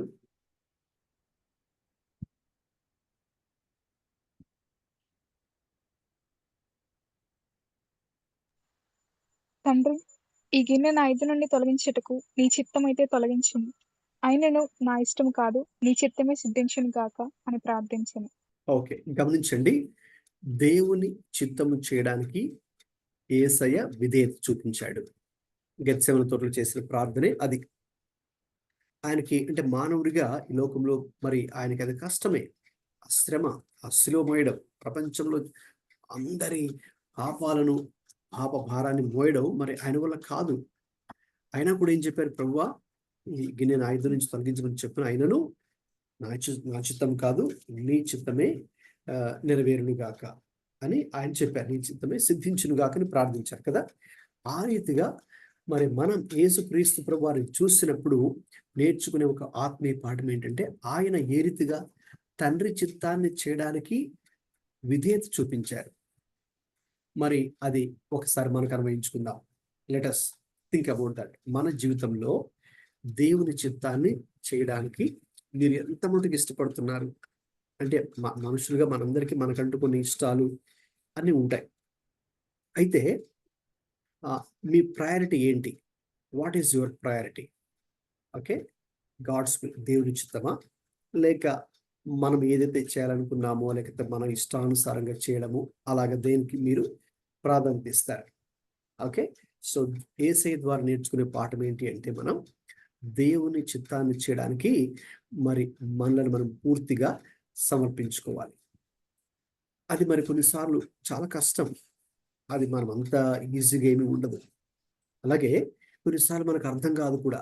కొన్నిసార్లు మనకు కొన్ని విషయాల్లో క్లారిటీ ఉండకపోవచ్చు, లేకపోతే కొంత అన్సర్టనిటీ, అనిశ్చిత ఉండొచ్చేమో.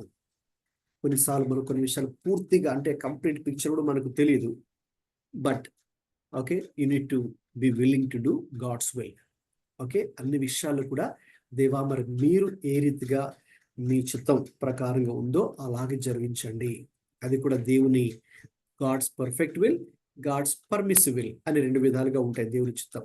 దేవుని పరిపూర్ణ చిత్తం ఒకటి, దేవుడు అనుమతించబడిన చిత్తం ఒకటి. సో ఇప్పుడు మన జీవితాల్లో చేయవలసింది పర్మిసివ్ విల్ కాదు, దేవుడు అనుమతించే చిత్తం కాదు. ఓకే, అంటే కొన్నిసార్లు దేవుడు కొన్ని పరిస్థితులకు మనల్ని అప్పగిస్తాడు.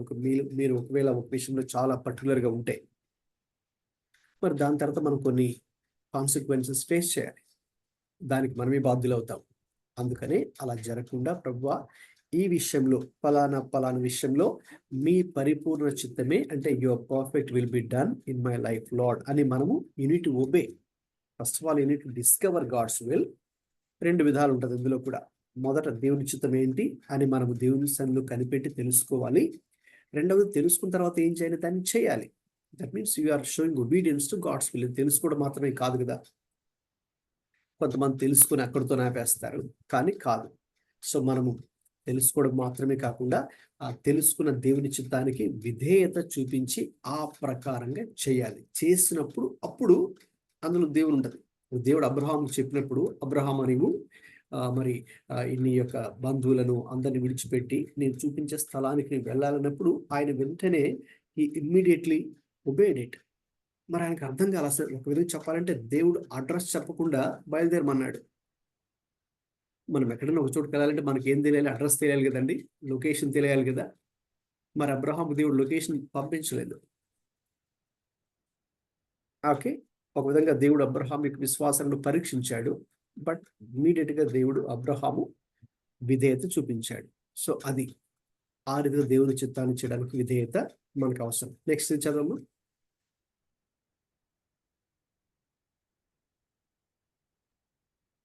Justice and righteousness. Jesus called out injustice and taught a life of integrity and righteousness. Okay, ఇదంతా ఇక్కడ మనకు కనిపిస్తుంది ఏ అధ్యాయంలో? Matthew 5th chapter to 7th chapter. Yes, మత్తయి సువార్త. అంటే అక్కడ 3 చాప్టర్స్ ఉన్నాయి. ఓకే, అది నేను ఇంతకుముందు మీకు డీటెయిల్గా మనం కొన్ని వీక్స్ మీకు టీచ్ చేస్తాను. అంటే మత్తయి సువార్త 5, 6, 7 ఏముంది అక్కడ? ఆ 3 చాప్టర్స్లో ఒక పాయింట్లు చెప్పండి. What you find here? Sermon on the Mount. Yes, sermon on the mount. Okay, కొండ మీద ప్రసంగం లేక పర్వత ప్రసంగం అంటారు దాని తెలుగులో. సో అక్కడ ప్రభు he spoke about justice and righteousness. Okay, so Yesu ప్రభు వారి జీవితం అంతా కూడా ఆయన న్యాయముతోను నీతితోను, నీతి న్యాయములు, ఓకే, అవి రెండు కూడా చాలా ప్రాముఖ్యం. ఆయన అన్ని సందర్భాల్లో కూడా అలాగే నడుచుకున్నారు. అది ఎంత కష్టమైనప్పటికీ కూడా అలాగే నడుచుకున్నారు. కానీ ఆ రోజుల్లో వారు చాలా మంది ముఖ్యంగా బోధకులు అని చెప్పుకునే వారే పరిసయ్యులు, శాస్త్రులు, ధర్మశాస్త్రాన్ని బోధించే వారు కూడా వాళ్ళు అలాగా జీవించలేదు. చాలా విషయాలు వాళ్ళు అక్కడ ఫెయిల్ అయ్యారు. ఇంకా చెప్పాలంటే ప్రజలు వారిని మాదిరికరంగా తీసుకోలేదు. అందుకే మీరు కనుక చూస్తే ఇదే అధ్యాయంలో 7వ అధ్యాయం చివరిలో ఒక మాట ఉంటుంది. ఎందుకంటే ఆయన బోధను విన్నవారు ఆశ్చర్యపోయారు. ఎందుకంటే ఆనాటి శాస్త్రుల వలె, పరిసయ్యుల వలె ఆయన బోధింపక అధికారం గల వాని వలె ఆయన బోధించాడు. ఎందుకంటే ఆయన ఆ రీతిగా నీతితో లేక న్యాయముతో ఆయన నడుచుకున్నాడు. ఏదైతే ఆయన చెప్పాడో దాని ప్రకారంగా ఆయన చేశాడు. ఏదైతే చేశాడో దాని ప్రకారంగానే చెప్పాడు. కాబట్టి అక్కడ పర్ఫెక్ట్ మ్యాచింగ్ అనేది ఉంది. కానీ ఆనాటి శాస్త్రులు అలా జీవించలేదు. అందుకే ప్రభు ఏమన్నారు, మీ నీతి ఇప్పుడు మీరు దేవుని రాజ్యంలో ప్రవేశించాలి అంటే అనేక షరతులు. ఒక షరతు ఏంటంటే మీ నీతి వారి నీతి కంటే అధికమవ్వాలి. ఇప్పుడు మీరు శాస్త్రులు, పరిసయ్యులు ఏ నీతి, ఏ స్టాండర్డ్స్ వాళ్ళు కలిగి ఉన్నారో, ఏ భక్తి, ఏ జీవితం వాళ్ళు కలిగి ఉన్నారో దానికన్నా మీరు పైకి రావాలి, అధిగమించాలి. అప్పుడు మాత్రమే మరి మనం పరలోక రాజ్యానికి వెళ్తామని ప్రభు చెప్పారు. అదొకటి. నెక్స్ట్ 7వ చదవడమా. Prayer and intimacy with God. Okay, ఈ లైన్ కూడా చదవండి. Through constant prayer, Jesus modeled deep intimacy with God. Okay, గమనించండి. యేసుక్రీస్తు ప్రభువారు ఆయన ఇంతకుముందే చెప్పాను ఒక విషయం మీతో, దేవునితో ప్రార్థనలో ఆయన గడిపేవారు, దేవునితో సంభాషించేవారు, దేవునితో సహవాసం చేసేవారు. ఇంటిమసీ అంటే దగ్గర సంబంధం. ఓకే, ఏదో దూరంగా చూడండి, కొంతమంది హాయ్ బాయ్ జస్ట్ రిలేషన్షిప్ అంతే. ఓకే, అలా కాదు. సో మనం కొంతమందిని క్లోజ్ ఫ్రెండ్స్ కలిగి ఉంటాం కదా, లేక బెస్ట్ ఫ్రెండ్స్ అంటాం కదా, అంటే అంతగా క్లోజ్ రిలేషన్షిప్ వాళ్ళతో కలిగి ఉన్నట్టుగా మనము ప్రభుతో ఆ రీతిగా ఇంటిమసీ మనం కలిగి ఉండాలి. సన్నిహిత సహవాసం, దగ్గర సంబంధాన్ని మనం కలిగి ఉండాలి. అది ఆ ప్రార్థన ద్వారా ఆయనతో మనం సంభాషించడము, సహవాసం చేయడం, ఆయన్ని ప్రేమించడం, ఆయన వాక్యాన్ని ధ్యానించడం. ఇక్కడ ఈ వాక్య భాగం ప్రస్తుతానికి టైం లేదు కాబట్టి చదివించట్లేదు. మీరు తర్వాత మత్తయి సువార్త 6:9-13 చదవండి. ఇంతకుముందు కూడా మీకు నేను డీటెయిల్ కూడా మీతో పంచుకున్నాను. అంటే ప్రార్థన గురించి అక్కడ ఉంటుంది. ఆ విషయాన్ని మీరు తర్వాత చదవండి. యేసుక్రీస్తు ప్రభు దీనికి కూడా మాదిరి. ఓకే, ఇప్పుడు నేను చెప్పే ఈ 10 అంశాలకు ఎవరు మాదిరి? యేసుక్రీస్తు ప్రభు మాదిరి. Okay, right. నెక్స్ట్ చదవండి 8వ. Faithfulness in suffering. Jesus' endurance teaches us spiritual strength through trials. Okay, ఇక్కడ ఈ వాక్య భాగాలు యెషయా 53, లూకా 23 మనం చదివినప్పుడు ఏ రీతిగా యేసు ప్రభువారు ఆయన అనేక శ్రమల గుండా వెళ్ళబోతున్నారు ముందుగానే ప్రవక్త అయినటువంటి యెషయా అక్కడ మాట్లాడారు. దాని నెరవేర్పు ఇక్కడ జరిగింది. యేసయ్య యొక్క శిలువ మరణం ఇక్కడ జరిగింది. కాబట్టి ఆయన ఏం చేశారు మరి?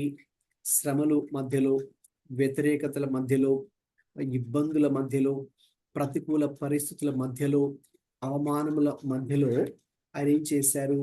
దేవునికి నమ్మకంగా ఆయన ఉన్నారు. ఈ శ్రమలు ఉన్నాయని, ఇబ్బందులు ఉన్నాయని చెప్పి ఆయన దేవుని విడిచిపెట్టి వెళ్ళిపోలేదు, లేక దేవుణ్ణి దూషించలేదు, లేక దేవుడి మీద సనుక్కోలేదు, గొనుక్కోలేదు. రైట్. చాలాసార్లు మనకేంటంటే కొన్ని చిన్న ప్రాబ్లమ్స్ రాగానే కొన్నిసార్లు మనము చాలాసార్లు సనుక్కుంటూ ఉంటాం. లేదంటే 2-3 సార్లు ఒక ఇష్యూ గురించి, ఒక విషయం గురించి ప్రార్థన చేస్తే దేవుడు కనుక వెంటనే జవాబు ఇవ్వకపోతే ఓకే, మనం కూడా సనుక్కుంటాం. మనలో కొన్నిసార్లు అసహనం వస్తుంది. లేదు, దేవుడు కొన్నిసార్లు మనకి అనుమతించినప్పుడు కొన్ని ఇబ్బందికరమైన పరిస్థితులే దేవుడే ఒక ఉద్దేశం కోసం అనుమతించాడు అనుకోండి, మనం వాటి గుండా వెళ్ళడానికి పూర్తిగా ఇష్టాన్ని మనం చూపం. చాలా కష్టంతోనే మనం ఉంటాం. దేవుడి మీద కూడా మనం కొంత అసహనాన్ని వ్యక్తపరుస్తాం. Become impatient. Okay, so you are not willing to be faithful in suffering. అయితే యేసయ్య అలా కాదు.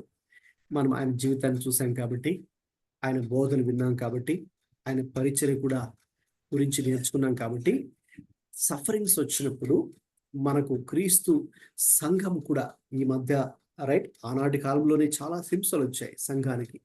మొదటి శతాబ్దం అంటే సంఘము ఆవిర్భవించినట్లు కొద్ది రోజుల్లోనే ఆనాటి రోమా చక్రవర్తులు, రోమన్ ఎంపరర్స్ చాలా మంది సంఘాన్ని చాలా హింసించారు. ఇంకా చెప్పాలంటే మనకి ఇప్పుడు అంత కఠినమైన శ్రమలు ఏవి లేవు, ఉన్నాయి, అక్కడక్కడ ఉన్నాయి. కానీ ఆనాటి కాలంలో మొదటి శతాబ్దంలో ఆదిమ సంఘానికి వచ్చినంత అయితే మనకు లేదు. కొన్ని ప్రాంతాల్లో ఉంది. ఓకే, వాస్తవమే.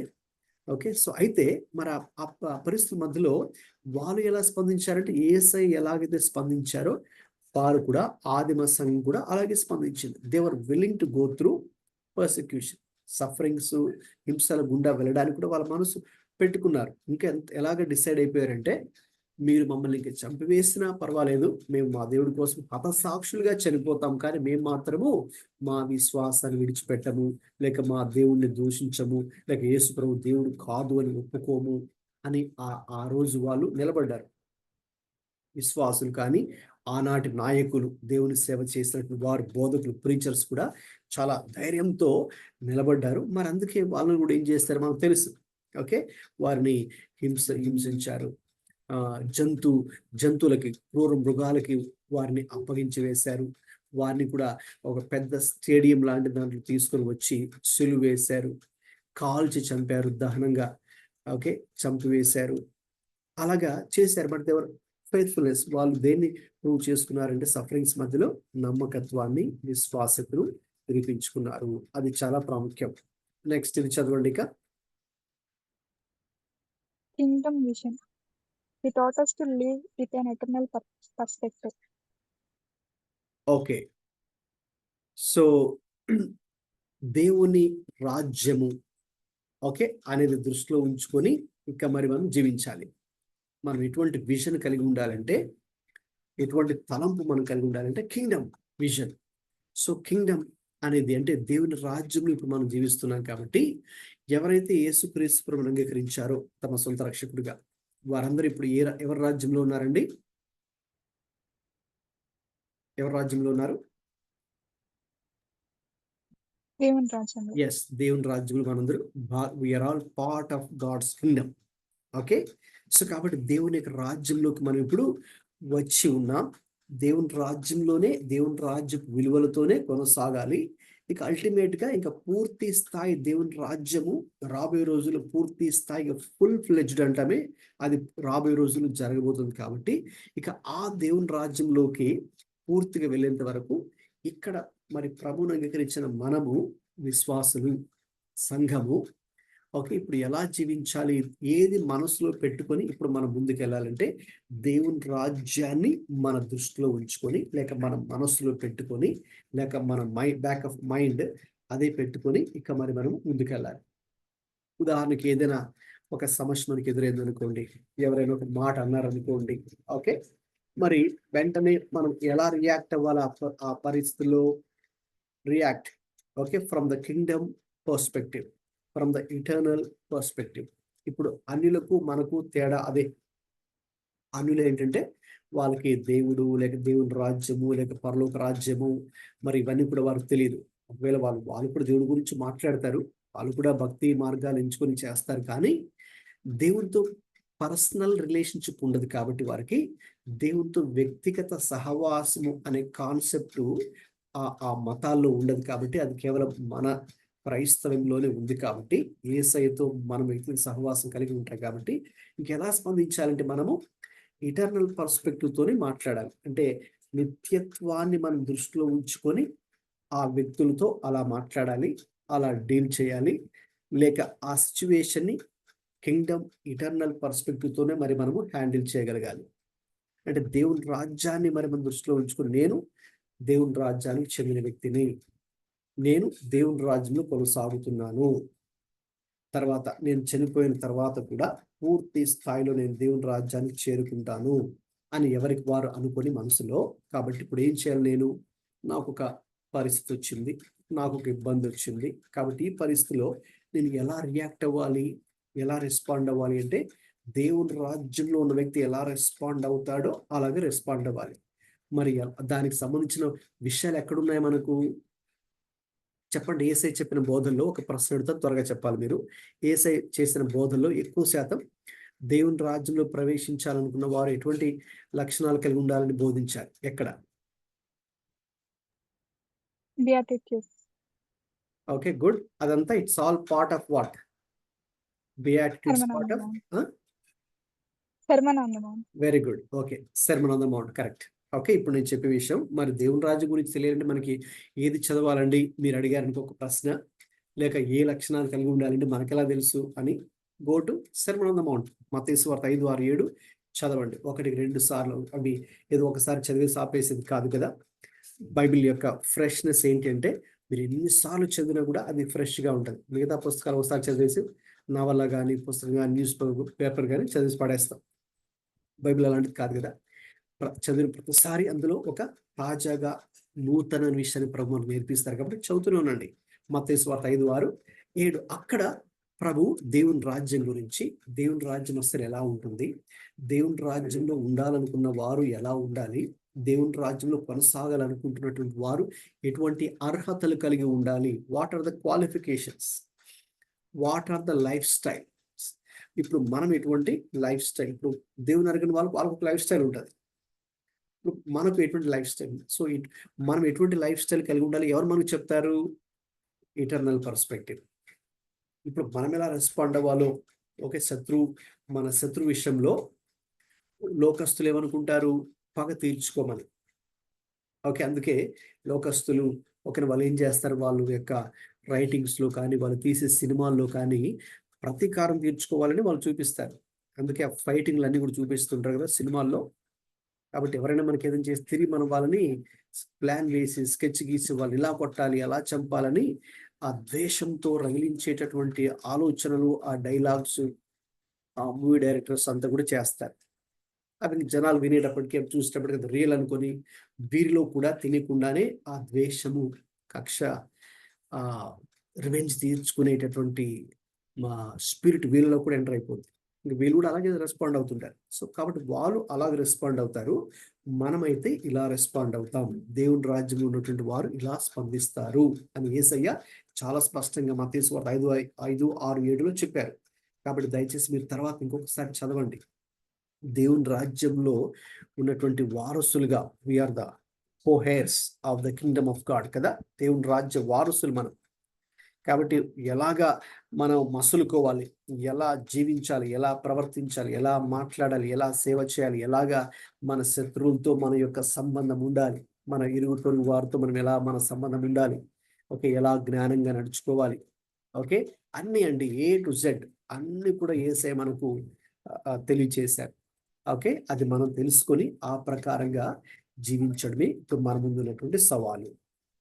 రైట్, చదవమా last point. Inclusion and acceptance. Jesus welcomed all, breaking barriers of caste, gender, and class. Okay, యేసుక్రీస్తు ప్రభువారు చేసిన పరిచర్యలో మీకు చెప్పాను కదా. మరి మీరు త్వరగా మైక్ ఆన్ చేసుకొని చెప్పండి, ఎవరెవరి మధ్య యేసయ్య పరిచర్య చేశారు?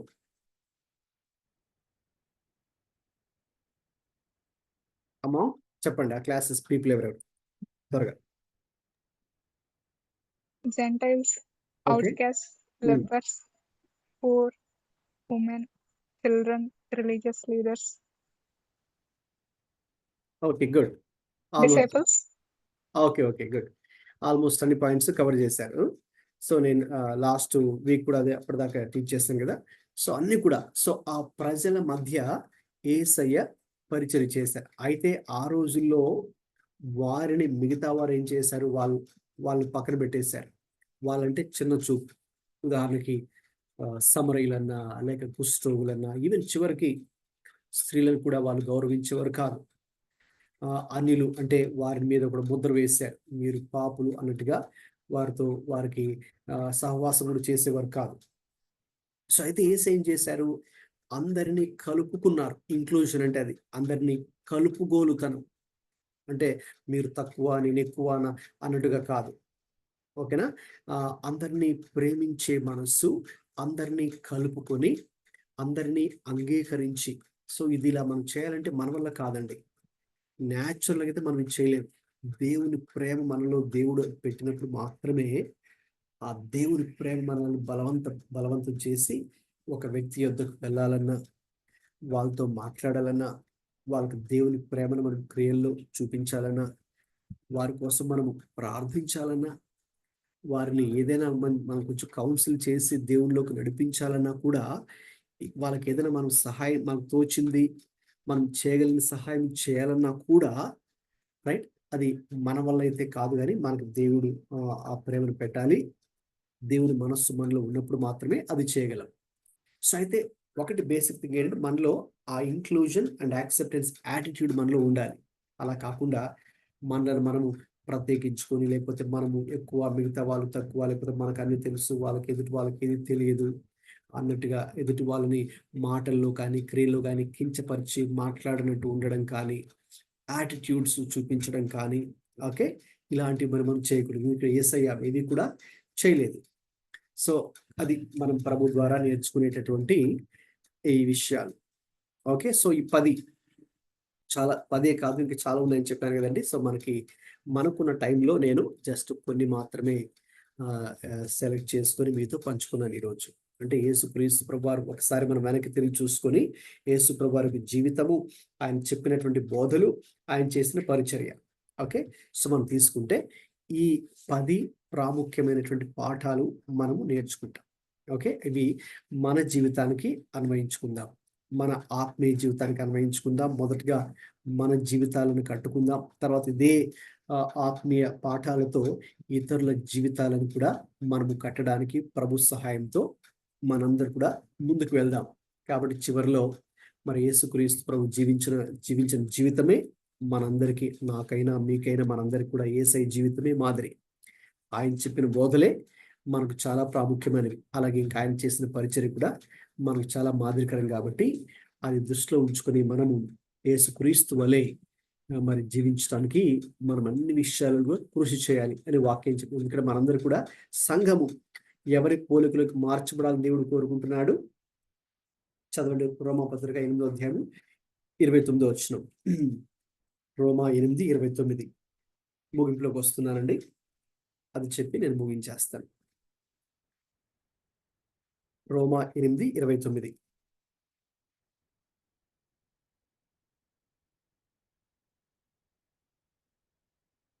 తీసిన వారు చదవండి.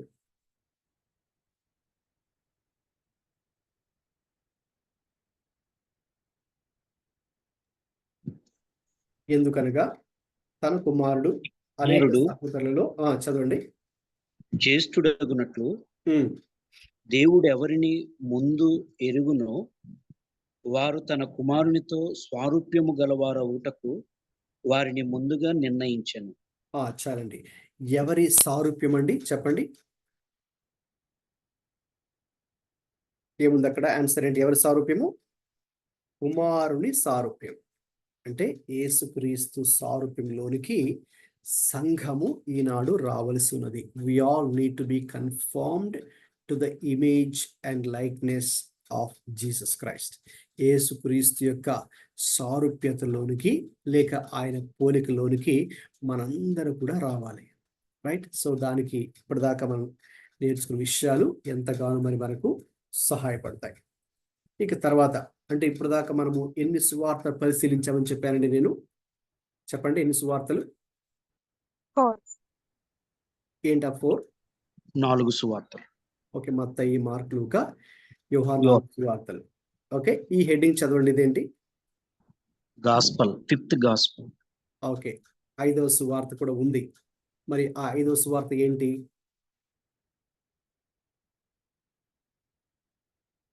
ఆన్సర్ ఇక్కడే ఉంది.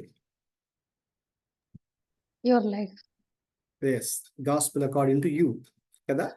సో కాబట్టి బైబిల్లో మనకు 4 సువార్తలు ఉన్నాయి. అయితే ప్రత్యక్షంగా జీవించే 5వ సువార్తవి నీవే, నేనే. కాబట్టి బయట వాళ్ళు, అన్యులు బైబిల్లో 4 సువార్తలు చదువుతారో లేదేమో కానీ 5వ సువార్త అయిన నిన్ను నన్ను ఖచ్చితంగా వాళ్ళు చదువుతారు, చూస్తారు, గమనిస్తారు. అప్పుడు మనం ఎలాగున్నాం, అప్పుడు మన ప్రవర్తన ఎలా ఉంది, అప్పుడు మనం ఎలా నడుచుకుంటున్నామో చాలా ప్రాముఖ్యం కదండి. మరి మనము యేసుక్రీస్తును మన జీవితాల ద్వారా చూపిస్తున్నామా?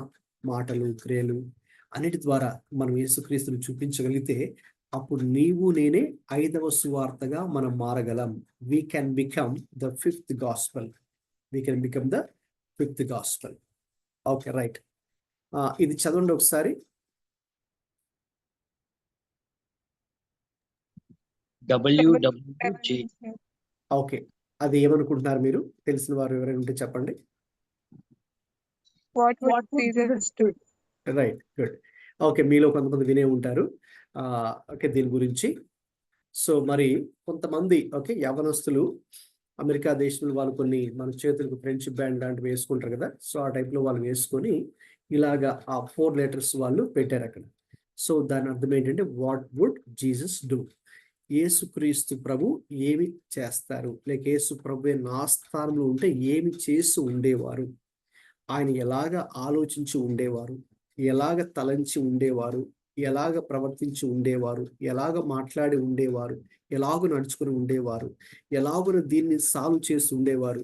ఇకన్నీ కూడా A to Z వాళ్ళు ఆలోచన విధానం మంచిదే. అంటే ఈ నా స్థానంలో యేసుక్రీస్తు కనుక ఉంటే ఆయన ఏం చేస్తుండేవారు, ఆయన ఎలా ఆలోచించి ఉండేవారు అని వాళ్ళు అలా ఆలోచించారు. ఆలోచించి తమ జీవితాలను ప్రభుకి సమర్పించుకుని ప్రభువా మరి నేను ఎక్కడికి వెళ్ళినా ఏది చేసినా అంతా కూడా మీలాగే నేను జీవించాలి, మీలాగే నడుచుకోవాలి, మీలాగే చేయాలి. ఓకే అని ఎప్పుడైతే నీవు నేను ఆలోచిస్తామో తప్పకుండా అప్పుడు మనలో ఒక గొప్ప మార్పు కలుగుతుందండి. మన ఆలోచన విధానంలో మార్పు ఉంటుంది, మన ప్రవర్తనలో మార్పు ఉంటుంది, మన గుణంలో మార్పు ఉంటుంది. ఇక అన్ని A to Z. Okay, the way you think, the way you act and react, respond, everything మనం రియాక్ట్ అయ్యే విధానంలో చేంజ్ ఉంటుంది. ఓకే, ఎందుకంటే ఒకటి మీ మనసులో గట్టిగా ఉంటుంది, యేసుక్రీస్తు ప్రభువే నా స్థానంలో ఉంటే ఆయన ఎలాగా ఉండేవారు, ఎలాగా ఈ పరిస్థితిలో ఎలాగ ఎదుటి వ్యక్తితో మాట్లాడి ఉండేవారు, ఇంకే ఎనీథింగ్ కదా. సో అది మర్చిపోవద్దు. ఈ సబ్జెక్ట్ మనం నేర్చుకున్నటువంటి మరి మనము ఓకే ఇది ఎప్పుడు కూడా మనసులో ఉంచుకొని ప్రభువుకి మరి మనము స్తోత్రాలు చెల్లించి ఆయన వలె మరి మనము నడుచుకోవాలి. కాబట్టి దీంతో నేను ముగించాలని ఇష్టపడుతున్నాను. ఎవరైనా మేబీ త్వరగా టైం కూడా అయిపోయింది కాబట్టి ఇప్పటి వరకు ఈ విన్న విషయాల గురించి ముఖ్యంగా ఈ సబ్జెక్టుని ఓకే తర్వాత వచ్చే వారం మళ్ళీ నేను వేరే బైబిల్ స్టడీతో మనం నేను మీకు ముందే పంపిస్తాను, దాంతో కొనసాగుతాం. అయితే ఈ పర్టికులర్ సబ్జెక్టు 4 సువార్తలు, యేసుక్రీస్తు ప్రభు జీవితం, బోధలు, పరిచర్య ద్వారా ఓకే మీరేం నేర్చుకున్నారు ఓకే త్వరగా చెప్పగలరా? మైక్ ఆన్ చేసుకొని దేవుడు మీతో ఏం మాట్లాడారు, మీరు ఏ విషయాలు నేర్చుకుంటున్నారు, ఏ విషయాల్లో మీరు బలపడ్డారు, ఓకే ఏది మీకు చాలా ఎంకరేజింగ్గా ప్రోత్సాహంగా ఉందో పంచుకోండి త్వరగా. ఎక్కువ టైం అవసరం లేదు, జస్ట్ 1 సెంటెన్స్ అయినా చాలు, పంచుకోండి, చెప్పండి.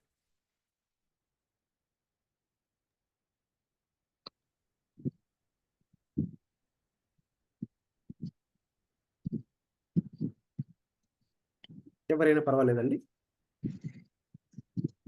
దేవుని ప్రేమను కలిగి ఉండాలి, ఉమ్, న్యాయముతోనూ నీతితోనూ నడుచుకునే వ్యక్తిత్వం జీవితం మనకు ఉండాలి.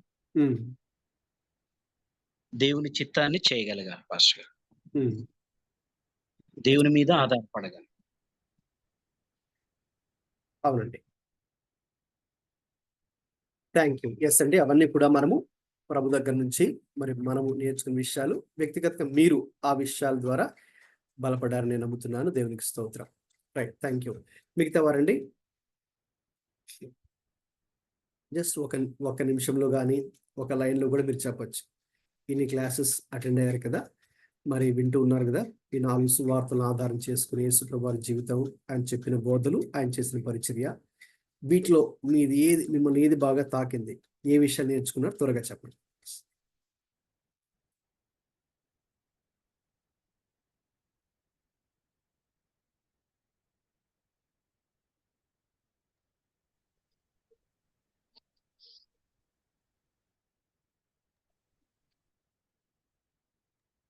Forgiving others, Andy. That is to me, when there is injustice, there's something that I can't accept.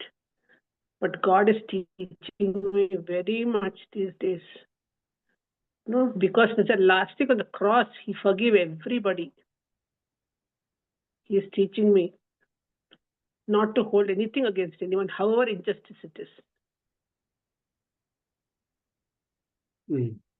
అవునండి. థ్యాంక్ యూ అండి. అవును, క్షమాపణ గుణం, యేసయ్య క్షమాపణ గుణం చాలా చాలా అద్భుతమైన విషయం కదా. సో అది మరి చాలా ప్రాముఖ్యమైనది చెప్పారు. Thank you sister. మిగతా వారండి, మీరేం నేర్చుకున్నారు యేసు ప్రభు నుండి లేక ఈ బైబిల్ క్లాసెస్ నుంచి? ప్రైజ్ లార్డ్ అండి. చెప్పండి. ఇప్పటివరకు జరిగిన క్లాసెస్ అన్నిటిలో చాలా విషయాలు నేను ఎప్పుడు ఆ విధంగా బైబిల్ చదవలేదు. ఈ క్లాసెస్ వల్ల నేను ఇంకా ఎక్కువ దేవుని ప్రేమని, హృదయాన్ని తెలుసుకోవడానికి నాకు ఛాన్స్ దొరికింది. ఇది జస్ట్ ఒక హెడ్ నాలెడ్జ్ లా మాత్రమే కాదు, కానీ అది నేను పర్సనల్ గా ఎక్స్పీరియన్షియల్ నాలెడ్జ్ గా ఉండాలి అని కూడా చాలా విషయాలు ఆయన మాట్లాడారు. ఇంకా ఆ సమ్మరీ అంతా ఈరోజు క్లాస్ మీరు పాయింట్స్ గా చెప్పారు.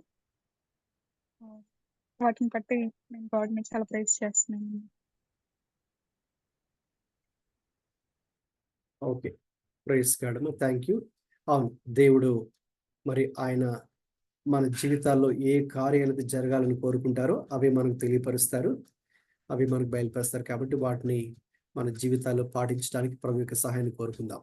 ఇంకా మిగతా వారండి. ప్రతి ఒక్క సమస్యలోనూ, ప్రతి ఒక్క ప్రాబ్లం, ప్రతి ఒక్క ప్రశ్న, ప్రతి ఒక్కదానికి జీసస్ ని పోలి డిసిషన్స్ తీసుకోవడం, జీసస్ ని పోలి క్షమించటం, ప్రేమించటం, ఎవ్రీథింగ్ జీసస్ లాగా మార్చబడటానికి ప్రతిదినము దేవుని పోలి నడుచుకోవడానికి నేర్చుకున్నానండి. ప్రైజ్ గాడ్, దేవుని స్తోత్రం. మిగతా వారండి, ఎవరైనా ఉన్నారా పంచుకోవాలనుకున్న వారు? ప్రైజ్ లార్డ్ అన్న. ప్రైజ్ లార్డ్ అమ్మా. దేవుని స్వభావము ఏంటి అనేది చాలా క్లియర్ గా చెప్పారు. ఆ స్వభావము మాకు రావాలి, అది నాకు రావాలి అంటే నేను ఎలా దాన్ని అప్లై చేసుకోవాలనేది చాలా క్లియర్ గా చెప్పారు. నిజంగా అలా 100% చేయగలిగితే ఒక దినం అంటూ వస్తుంది మనం ఆయన స్వభావంలోకి రావడానికి. థ్యాంక్ యూ వెరీ మచ్ అన్న. ప్రైజ్ లార్డ్ అమ్మా. తప్పకుండా దేవుడు మీకు ముఖ్యంగా దేవుడు మనందరికీ సహాయం చేయాలి. ఆ విషయంలో మనకైతే ఆ కోరిక ఉండాలి, ఆ గురు కూడా మనం కలిగి ఉండాలి. అప్పుడు దేవుడు మనకు అన్ని విషయాలు సహాయం చేస్తారు. Thank you. ఇంకా మిగతా వాళ్ళండి, ఎవరైనా పంచుకోవాలనుకుంటే త్వరగా పంచుకోండి, టైం కొంచెం ఎక్కువ అయింది.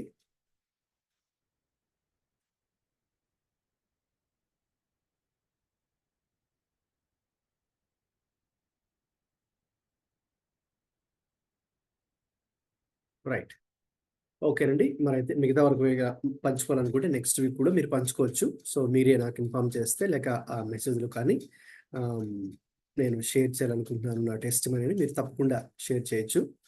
అది అంటే 2 విధాలుగా ఉపయోగపడుతుంది. ఒకటి, దేవుడి నామానికి మహిమ, మీరు నేర్చుకున్న విషయాలు, దేవుడు మీతో మాట్లాడుకున్న విషయాలు పంచుకున్నప్పుడు పబ్లిక్గా. రెండవది, వినేవారికి అది చాలా ప్రోత్సాహకరంగా, ఎంకరేజ్మెంట్గా ఉంటుంది. సో అందుకని మీరు ఎప్పుడైనా ఎనీ టైం, ఇప్పుడు ఈ రోజనే కాదు, ప్రతి వారం కూడా నేను మీకు టైం ఇస్తుంటాను కదా చివరిలో, పంచుకోవడానికి మీ ఆలోచనలు కానీ అలాగే తప్పకుండా పంచుకోండి.